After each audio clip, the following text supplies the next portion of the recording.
snowboard, c'est le truc qui a guidé ma vie ces 15 dernières années, je dirais. J'ai toujours tout organisé pour que je puisse continuer le snowboard au maximum. Donc forcément, il y avait du bon, du moins bon, tu fais des sacrifices parfois. T'aimes tellement ça que tu continues à fond. Et au final, je me rends compte que je fais que en donner de plus en plus. C'est devenu super important pour moi de partager cette passion et surtout de faire en sorte que ça perdure dans le temps.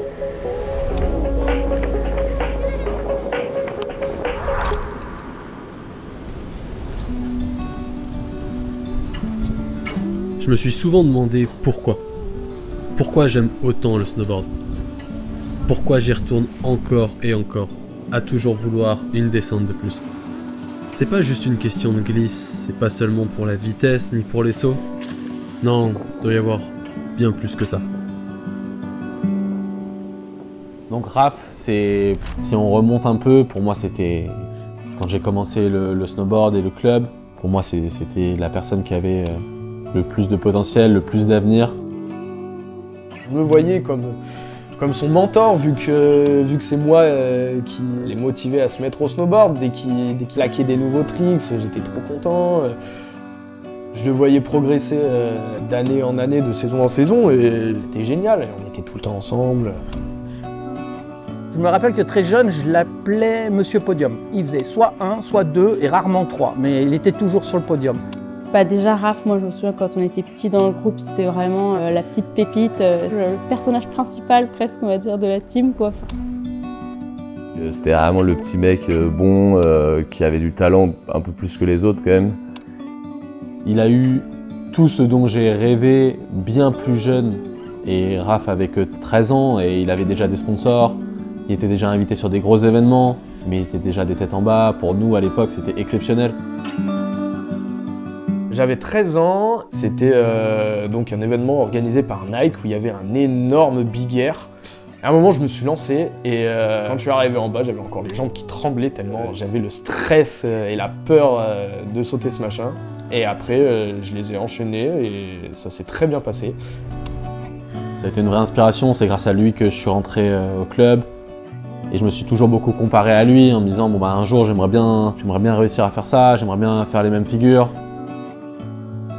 Et puis voilà, malheureusement, il est arrivé ce qu'il est arrivé et sa vie a basculé quoi.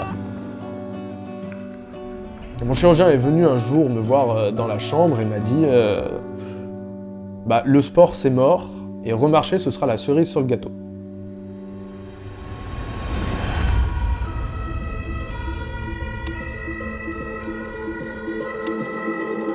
Je pense que ça te fait prendre conscience que bon, en fait, t'as beau être bon, être machin, du jour au lendemain, ta carrière elle peut s'arrêter et c'est ciao quoi. Tu peux plus que s'arrêter, tu peux plus marcher, plus faire de snowboard, plus faire de sport, plus rien. On se rend pas compte parfois que tout tient vraiment à pas grand chose, que ce soit dans notre passion ou dans la vie en général. Et voilà, quelqu'un qui avait qu'une envie, c'était de faire du snowboard, faire des sports de glisse, vivre ses passions à fond, ben, il a dû repenser un peu à tout ça. Au fur et à mesure, avec la rééduc, j'ai passé beaucoup de temps en rééducation. Je me suis rendu compte que, bah, au bout de 2 ans, j'ai pu remarcher sans béquille. Et moi, je l'ai vu se fixer de nouveaux objectifs. Et son nouvel objectif, ça a été de pouvoir remonter un jour sur une planche de snowboard.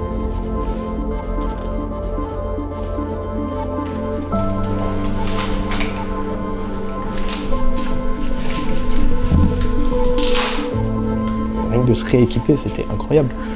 De remettre la tenue alors que jamais j'aurais pensé pouvoir la remettre. Avoir ne serait-ce que la planche sous le bras, c'était un truc de malade. 3 ans après la blessure, je savais très bien que j'allais pas pouvoir ressauter, même prendre des rails ou des trucs comme ça. Je suis monté sur le télésiège et à l'arrivée du télésiège, la petite pression là, de se dire putain ça y est, je descends du télésiège, hop là je vais glisser pour la première fois.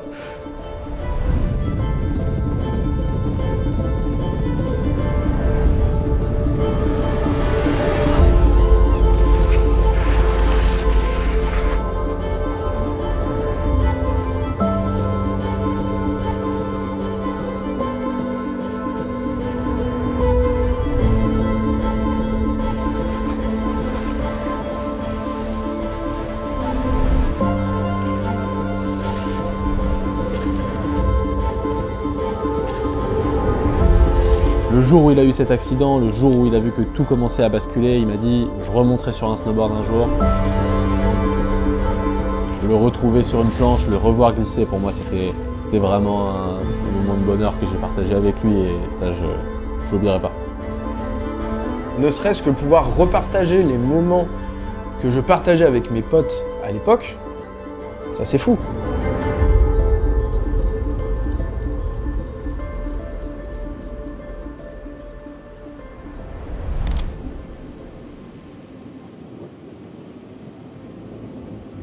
Tout de suite, dès qu'il y a eu le monoski, on s'est mis au monoski avec les copains parce que voilà, on était un peu rebelles et dès qu'il y a eu le snowboard, on s'est jeté dessus.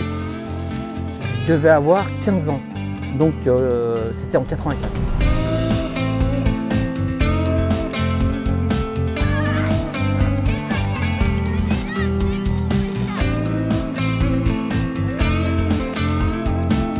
Claude, c'est vraiment le pilier du club. Il est là depuis des années, il en a vu passer des générations. Mais je pense que la nôtre, on l'a quand même bien marqué. J'ai eu la chance d'avoir des jeunes qui étaient ultra motivés. Ils voulaient tous être champions du monde, ils voulaient tous aller en Coupe du Monde. Je me rappelle de Raph Pugrenier qui me disait « moi, je vais aller au JO à Annecy ». Bon, il n'y avait pas eu les JO à Annecy, mais il y avait une émulation. On allait sur toutes les courses. C'était un peu magique. Je me suis toujours dit, si je vais au jeu, genre, je ferai une surprise à Claude et je lui paierai une place pour aller au jeu avec moi et il viendra avec moi, tu vois, parce que c'était genre mon coach de cœur depuis que je suis tout petit.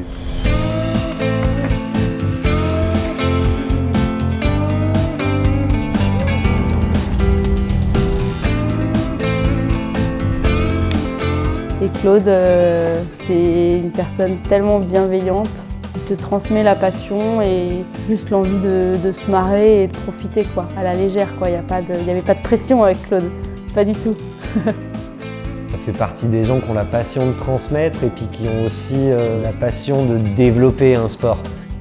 Et ça, c'est quelque chose auquel je tire mon chapeau parce que c'est un sacré investissement et c'est un investissement qui pose sur une vie. Et ça, c'est cool.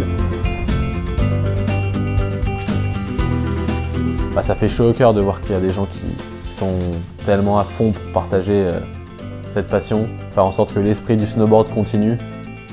C'était drôle parce que quand j'étais plus jeune, Claude m'encadrait et j'étais comme un fou et aujourd'hui, moi, je suis avec lui à partager ma passion avec les jeunes du club. C'est vrai que d'être de l'autre côté et voir qu'il y a plein de jeunes qui se mettent à adorer le snowboard et on voit leur passion qui grandit, on les voit progresser. Yeah, c'était mieux là, Aaron, bravo!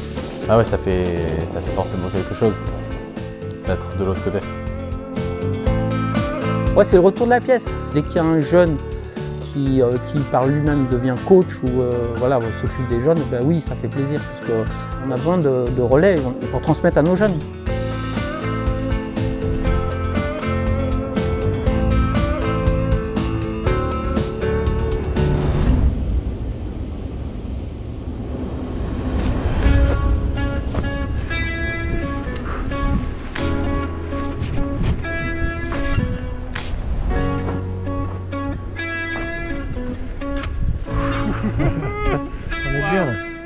Damien, c'est sûrement le meilleur snowboarder des 7 lots. Yes. Je dirais que c'était presque ma vie, pas de réflexion derrière, c'était vraiment le moment présent et le plaisir.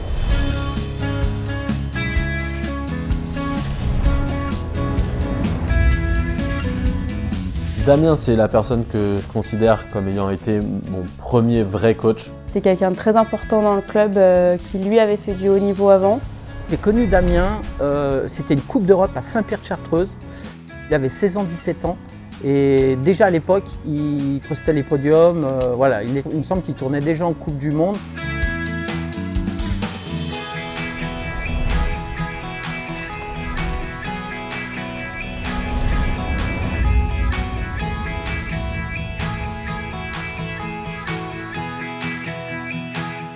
Et les coachs, c'est très particulier. Un coach et une manière de faire les choses ne peut pas marcher avec tous les snowboarders, avec tous les athlètes.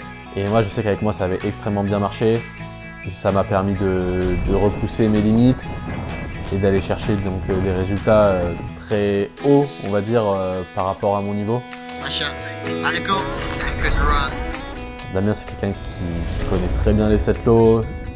Il a grandi là-bas, il connaît vraiment chaque recoin de cette station. Alors, je me rappelle qu'il nous disait toujours « Ah, vous voyez ce couloir là et là ça passe pas. Celui-là, il faut attendre qu'il y ait un petit peu plus de neige, celui-là, il faut le rider plus le matin, plus l'après-midi. »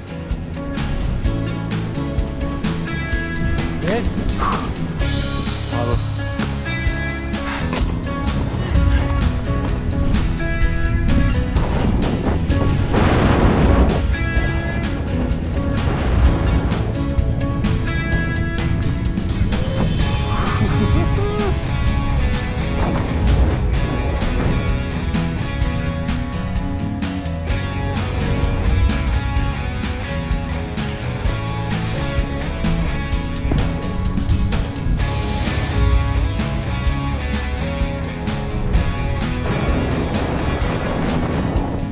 Quelques années après, pouvoir glisser de nouveau avec lui, aller chercher des lignes qui sont assez emblématiques aussi sur les Sept-Lots.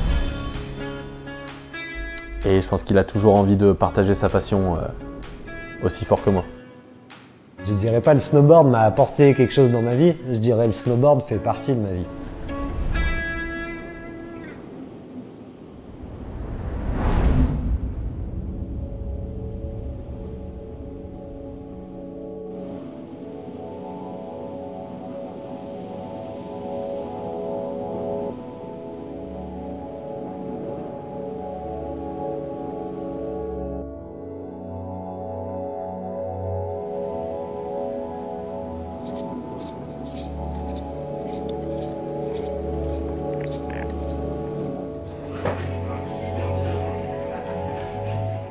Les Sept-Lots, la station où j'ai grandi, la station où j'ai appris à faire du ski, où j'ai appris à faire du snowboard, c'est la maison. Quand j'avais 2 ans et demi, je skiais au Sept-Lots. Quand j'avais 15 ans, je faisais du snowboard au Sept-Lots. Quand j'avais 30 ans, je travaillais au Sept-Lots. Et puis aujourd'hui, je vais rider au Sept-Lots. C'est à 10 minutes de la maison, je pars en stop de la maison et puis je vais me faire des lignes de freeride là-haut. Les Sept-Lots, je pense qu'il faut y aller pour se rendre compte. C'est considéré comme une des meilleures stations freeride de France. Il y a un côté magique qu'on ne retrouve pas sur peut-être les stations des alentours. Ça restera toujours ma petite station de cœur, là où j'ai débuté le snowboard. Ça a été un lieu hyper important pendant des années et ça restera toujours, je pense.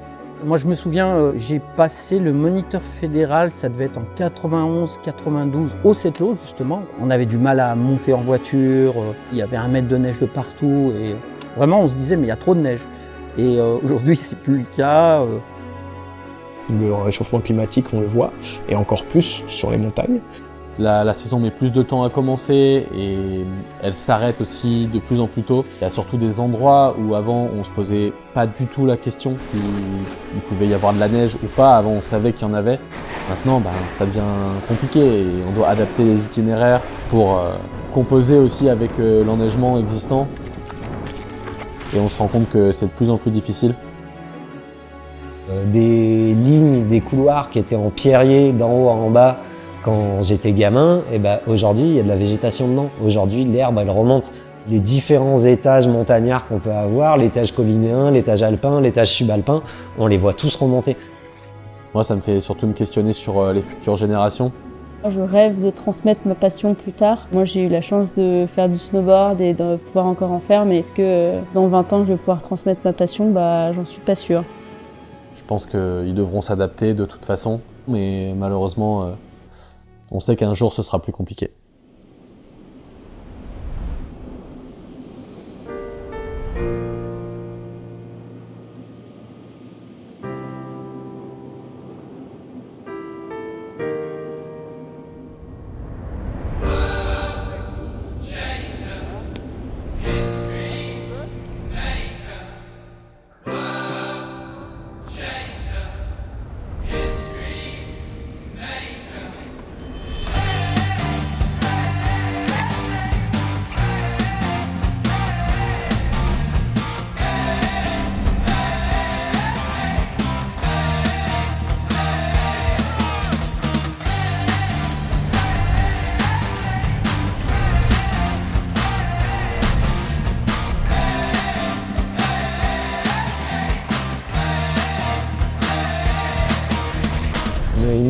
Dans sa génération, elles n'étaient pas beaucoup de filles au club. Et du coup, elle a toujours ridé derrière les mecs, voire devant les mecs. Elle avait tout le temps envie, quand il pleuvait, quand il neigeait. Elle était tout le temps avec nous. Je pense que ça l'a aussi énormément poussé d'avoir ce groupe. Bah elle, c'est une amoureuse de la montagne avant tout, je pense. Hein. Elle a changé d'orientation, elle était freestyle, elle était partie sur le freeride et là je pense qu'aujourd'hui ça va marcher. Elle atteint le plus haut niveau mondial de snowboard en freeride. C'est cool de voir aujourd'hui qu'elle va finir sur le World Tour et ça fait plaisir. What a run for the rookie. 88.33, loving it. Pitou c'était le génie. Première course, il est arrivé, bam, podium, podium. Il avait des super résultats. Et c'était un super gars, surtout. Fois Titou, il m'a beaucoup aidé sur le parc, il m'a coaché de ouf à faire des 360. Il est allé au plus haut niveau mondial. C'était vraiment un surdoué du freestyle et c'est toujours un surdoué du freestyle, mais dès son premier jour. Quand il avait 8 ans, c'était une machine de guerre et il avait 2 jours de snowboard. Une énorme inspiration, on a grandi ensemble, c'est toujours un plaisir de pouvoir glisser avec lui. Quand on se retrouve juste pour faire du snowboard, on sait qu'on va passer un bon moment.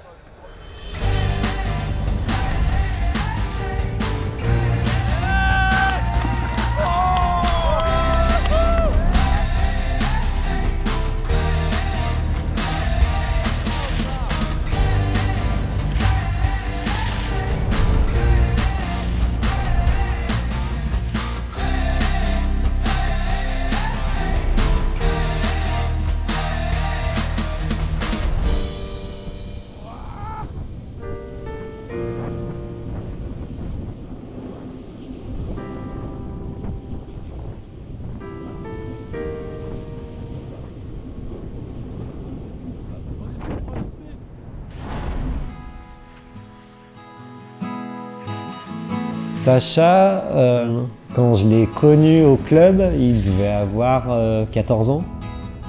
Je me rappelle qu'au bout de quelques mois d'avoir ridé ensemble, il m'a dit « mais pourquoi tu coachais pas au Setlo avant ?» C'est toujours quelqu'un qu'on a voulu et qui a voulu progresser, avancer. Bien qu'il était copain, il habitait la même commune que Titouan, Raphaël. Il n'était pas avec nous très jeune, qu'il avait peut-être un manque d'expérience par rapport aux autres sur la compétition et tout ça. Mais après, par la suite, il a montré que lui aussi, il était bon. Non, il a fait les meilleurs scores sur les Coupes d'Europe. Aujourd'hui, on voit ce qu'il fait en freeride. Il est bientôt presque chez les pros. Bravo! Je le vois comme un gars qui voulait poursuivre son rêve du snowboard et qui a toujours fait tout pour arriver à perdurer dans le snowboard. Je pense que c'est une personne qui m'a vraiment soutenu, qui m'a vraiment aidé à progresser, aidé à être là à faire ce que j'ai fait, quoi, parce que je pense qu'il croyait en moi, que moi je croyais en lui et que du coup ça matchait bien tous les deux et que ça a vraiment poussé vers le haut. Et Sacha, c'est assez ouf parce que finalement on a un peu le même parcours dans le sens où quand on était petit, on n'était pas les meilleurs, pas les plus motivés à s'investir autant peut-être dans le projet de faire du snow. Je pense que nous, comme les autres, peut-être jamais parié qu'à la fin, ça serait nous qui ferions du snowboard autant maintenant à notre âge, quoi. Donc du coup, c'est cool, c'est de se dire petit à petit, en fait, on a fait notre petit bout de chemin et on est là maintenant à continuer, quoi.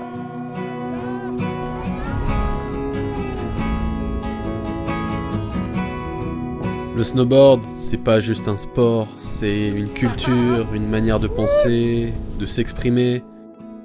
Quand j'ai commencé, c'était l'insouciance, l'envie de tracer ma propre voie. Mais au fil des années, j'ai compris que c'était bien plus que ça. C'est une famille. L'esprit du snowboard, c'est le partage, c'est transmettre ce frisson, ce respect pour la montagne, cette créativité sans limite. C'est encourager ceux qui viennent après nous à rêver encore plus grand. Cette passion, elle a grandi en moi grâce à des personnes extraordinaires. Et à mon tour, j'ai envie que le snowboard continue d'être ce qu'il a été pour moi. Un moyen unique de découvrir le monde qui nous entoure, de vivre des sensations incroyables et de créer des moments magiques qui restent gravés en toi pour toujours. C'est un sport qui peut façonner une vie dès le plus jeune âge, parfois sans même que tu t'en rendes compte. Alors j'espère que beaucoup de jeunes riders tomberont amoureux du snowboard et auront envie eux aussi de transmettre au fil du temps. Et moi, je serai toujours là, prêt à partager quelques descentes avec eux.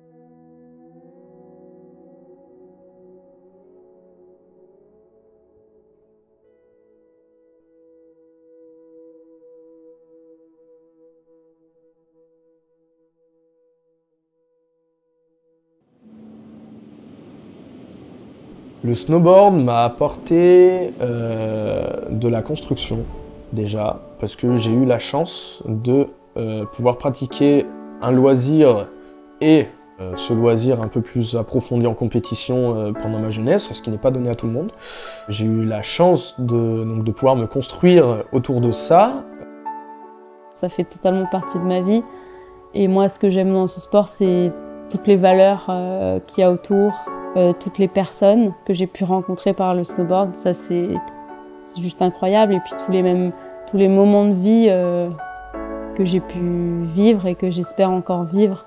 Ouais, ça m'a fait énormément grandir et apprendre sur moi, ça c'est sûr. Eh ben, le snowboard, il m'a apporté surtout des bons moments et puis des copains et puis surtout avec le CO7 Low ou même avec d'autres structures, des voyages. C'est un moyen de se sentir bien, d'oublier un peu tous les trucs dans la vie qui nous cassent les couilles, peu importe ce que c'est.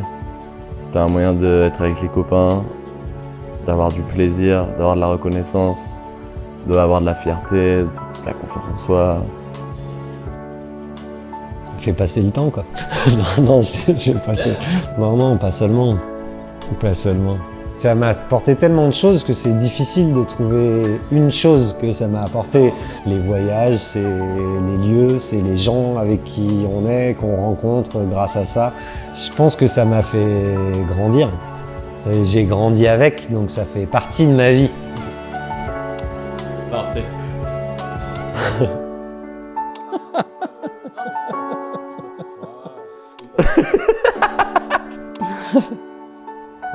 Ouais.